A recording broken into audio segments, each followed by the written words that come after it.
Welcome back to another episode of Music Made Easy.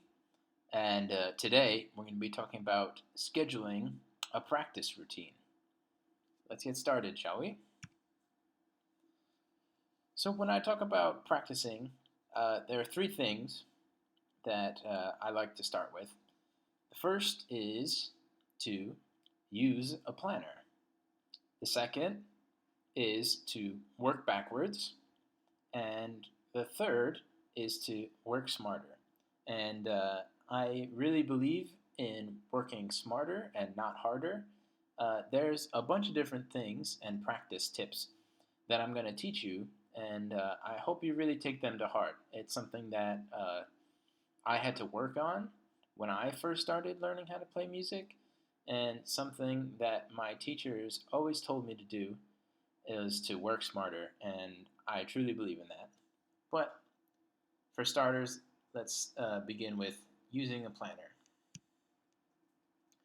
So what I've done today is I've prepared an example.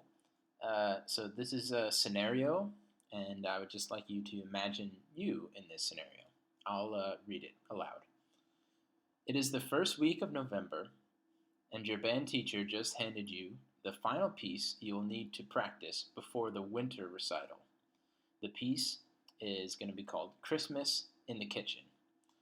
The winter recital is 6 weeks from now, and you must be fully prepared to perform the piece in front of your band teacher in 5 weeks. What are the steps you need to take in order to feel comfortable playing?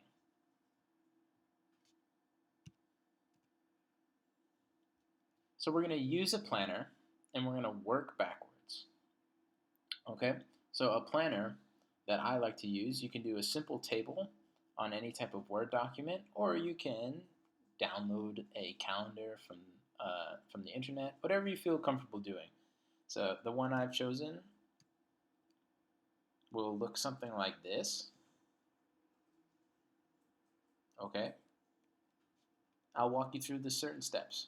So as we said before, okay, in our columns that go up and down, right, we have 5 weeks to prepare before our winter concert. Right, 6 weeks before the show, but we need to play it for our band teacher 5 weeks from now. So you write your weeks in this column, right? And then in this column, you have the days of the week. So Monday is here, Tuesday, Wednesday, and so on and so forth. The final column is your total. And this 100M, say you want to play 100 minutes a week, right? You want to play 100 minutes a week. So this is what I'm talking about from working backwards, okay? So what we're going to do is we're going to put 100 minutes in this column, and then let's say you want to do, right, you want to play 5 days out of the week. So what you have to do is you have to divide 100 by 5, and then you could figure out how many minutes you'd have to play per day. So say you wanted to play Monday through Friday and then take the weekends off. Okay?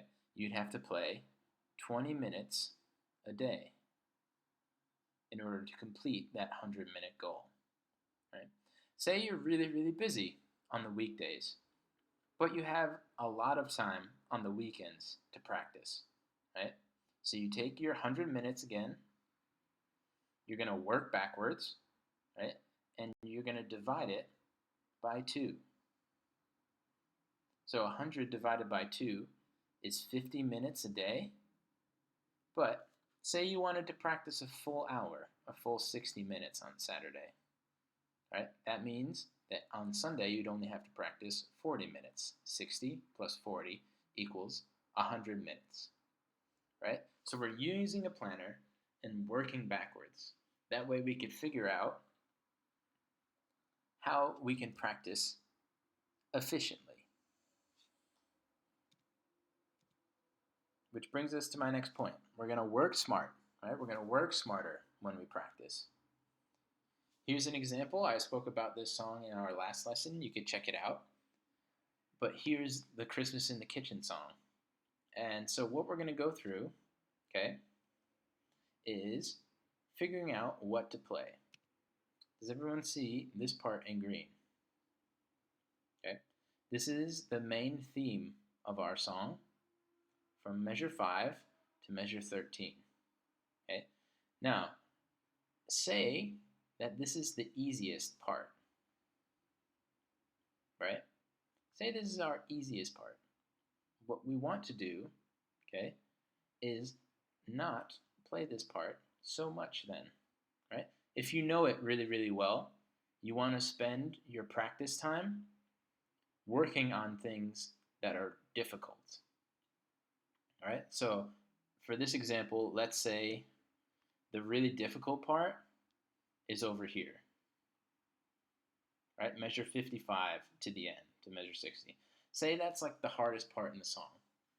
Now, a huge problem that students run into is they always want to start playing from the beginning, try to play all the way through. But I'm telling you, let's not do that, right? Because what happens, right? If you want to start from the beginning and you play all the way through, and then say you make a mistake right here, then lots of times we want to be like, oh, I made a mistake. It's time for me to go back to the beginning. But we don't want to do that. Why? Because if this is our hardest part at the end, right, it's going to take us forever to get there if we keep on going back to the beginning. Right? So take your hardest part and start there. So start your practicing on measure 55. All right? And realize that, let's count, 1, 2, 3, 4, 5, 6. We have 6 measures right here that may be really, really difficult. So let's dedicate a whole day of practicing to just these 6 measures. And as a matter of fact, another way we can work smarter is we can dedicate a certain amount of measures per week. That way you can see how much you really, really have to practice. So, here's an example. This piece of music is 60 measures long. We also have, as we said before, 5 weeks to get prepared. So what can we do? If you look in the bottom right here of my screen, you can take 60 measures, right, and divide it by 5 weeks. And that will equal 12 measures per week. So if you want to figure out how many measures you need to practice per week, you just take the amount of measures in the song and divide it by how many weeks you have to prepare. 60 divided by 5 is 12, right? So you could say, oh, I have 7 days in a week. I'm going to work on just these 12 measures, right? From, let's say, from beginning to measure 12, right here. You can dedicate a whole week to this part and just this part.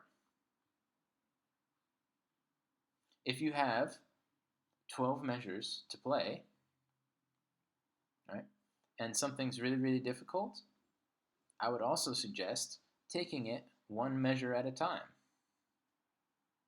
Okay, say this measure right here is really difficult, measure 8. Say you can play this whole thing, but you can't play measure 8. So pause, take a breath, and then go back to measure 8. Play it nice and slow. E, A, A. And then play it a little faster. E, A, A. E, A, A. And a little faster. E, A, A. And then once you get this measure down, add this measure to it. B, B, A, F sharp, E, A, A. Right? So on and so forth. And then keep adding measures on. So these are some ways that you can work smarter, right, and not harder. That way you can be more efficient and get prepared quicker. So here's just an overview of what I spoke about. We're going to avoid playing the easiest part over and over again, right? That's really, really important. Even though you may feel comfortable playing it, avoid playing it over and over again. Take your time going through the hardest parts. Go measure by measure if you have to. I just spoke about that and how you can do that. Set a goal. Assign a certain amount of measures to be completed per week. Right? We figured out for that piece it would be 12 measures. And finally, remember, you don't always have to start from the beginning. That's really, really important. You don't always have to start from the beginning. Pick and choose where you want to start in your piece, whichever is comfortable for you. So I hope this was a helpful lesson. Look at the pieces of music that you're working on right now. Figure out where the hardest parts are and see if you can practice smarter. And I really, really think it'll help you out. You'll be able to get prepared quicker and more efficiently. If you have any other questions or if you want to watch more instructional videos, go to this website right here. It'll be in the description below. Just copy and paste it into your web browser. And there's a bunch of different things you'll be able to see. But for now, thank you all for tuning in, and I'll see you next time.